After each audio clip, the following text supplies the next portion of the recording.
But you wait on God through service and obedience. But wait, there's more, and we're gonna get to that more in the next episode. Stay blessed. Yo, what's good? Welcome back to another episode of Levitation, the Sunday series. And today we're finishing the second part of Wait, There's More. Through the story of Joseph, we learn how to wait on God. Briefly recap, Joseph had a dream that he was over his brothers. His brothers got jealous, sold him into slavery. As a slave, Joseph applied the first principle, which was to serve. He put maximum effort to serve properly in his current situation as a slave. Because he did that, God's hand was over him, and because God's hand was upon Joseph, his master Potiphar noticed it, promoted him to being over his entire household. Potiphar's wife saw how much favor Joseph was getting. She decided to throw herself at him. He denied it. He dodged it so much to the point where she claimed rape. He ends up in prison. But we learn that this applies the second principle of waiting on God, which is obedience. But sometimes by obeying God, it can land you in a worse position. Because it may land you in a worse position, do you stop trusting God? Do you stop waiting on God? Or do you continue to apply those principles? Joseph continued to apply the principles. He get placed in prison. He applied the principles of service. And because he applied the principle of service, he was in full obedience to God. God's favor was poured upon Joseph to the point where Joseph gets promoted in prison. Now he's running the prison. Now that we caught up, we can move on. So Joseph is in prison. He's running it. Pharaoh places two workers in prison, a cupbearer and a chef.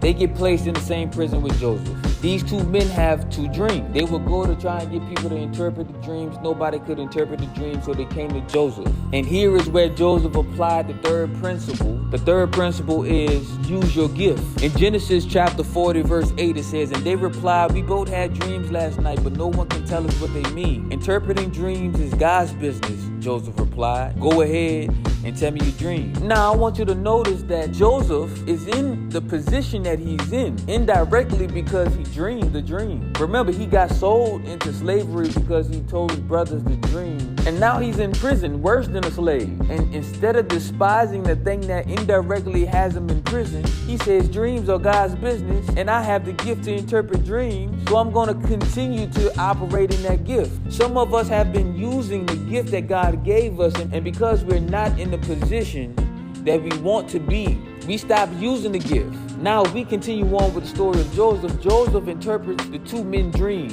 One man was going to get killed. One man was going to get reinstated in his position under Pharaoh. And he told that man, hey, listen, when Pharaoh reinstates you to your position, don't forget to tell Pharaoh about me. The man agreed. The two men get out of prison. The first man, he dies. The second man, he gets reinstated in his position. Everything that Joseph interpreted about the dream came to pass. But wait, there's more. The man forgets to tell Pharaoh about Joseph. In Genesis chapter 40, verse 23, it says, Pharaoh's chief cupbearer, however, forgets all about Joseph, never giving him another thought. Woo! Joseph has been waiting on God for a while now.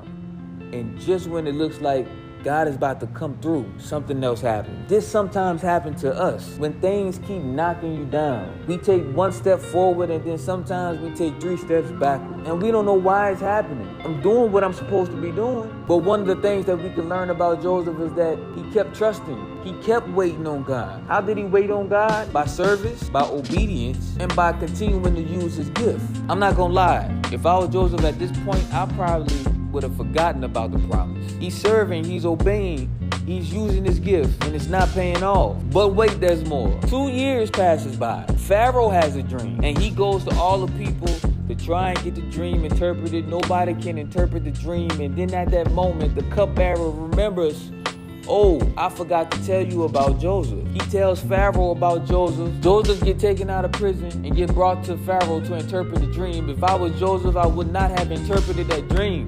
I would not have interpreted. I'm telling you the truth. Pharaoh would have told me his dream. I'd be like, look, I don't know what that means, Playboy. I don't know. But Joseph continued to wait on God. He interprets Pharaoh's dream, and Pharaoh was so impressed by his interpretation that in Genesis chapter 41, verses 41 through 42, it says, Pharaoh said to Joseph, I hereby put you in charge of the entire land of Egypt. Then Pharaoh removed his signet ring from his hand and placed it on Joseph's finger. He dressed him in fine linen clothes and hung a gold chain around his neck. Pharaoh then took Joseph out of prison and iced him out. He dressed him in the finest clothes, he put a gold chain around his neck, and he gave him a pinky ring. Not only that, he puts him in charge of Egypt. So now Joseph is running Egypt and he got a pinky ring. I want you to notice something. Every small promotion that Joseph received was a foreshadow of what he was going to be doing in the ultimate vision that God gave him. So if Joseph would have despised his current position as a slave, he would have never got promoted. Like Joseph, situation after situation happens in our lives. We look like we on a come up, and right when we look like we about to break through, something happens and we go down. And what God is trying to tell us, I know you want to give up.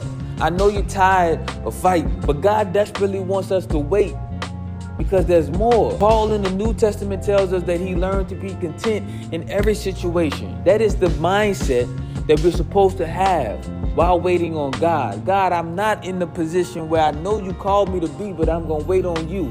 By waiting on you, I'm going to serve, I'm going to obey, and I'm going to use my gift to the best of my abilities in whatever situation and circumstances that I am. The more we wait on him, that's the more he'll lead us to fulfilling our destiny. Wait, there's more. This is Levitation, where we're reaching the highest potential. Stay blessed.